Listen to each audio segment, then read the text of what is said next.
आज आपण ग्रामरमध्ये न अडकता पॅटर्न्स लक्षात ठेवून इंग्लिशचे छोटे छोटे वाक्य बनवायला शिकणार आहोत.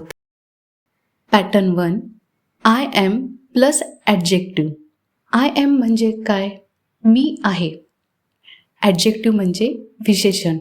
ॲडजेक्टिव्ह म्हणजे एखादी व्यक्ती कशी आहे किंवा तिला कसं वाटतं हे सांगणारा शब्द. जसं हॅपी, टायर्ड, बिझी, रेडी. आता हे शब्द आपण आय एम सोबत वापरूया.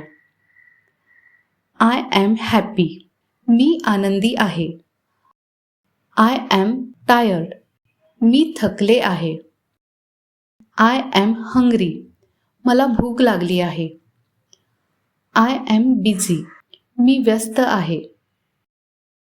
आय एम रेडी, मी तयार आहे. आय एम सॅड, मी दुःखी आहे.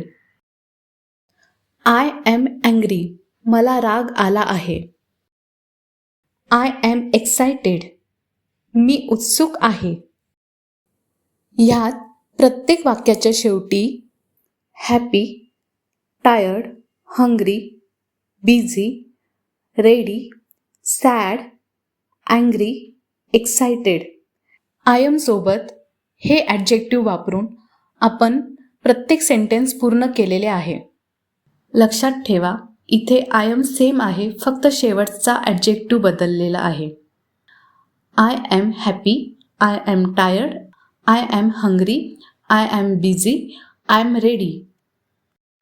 हा पॅटर्न एकदा समजला की तुम्ही फक्त ॲडजेक्टिव्ह बदलून अनेक सेंटेन्सेस तयार करू शकता. See you in the next video. Bye. Thank you.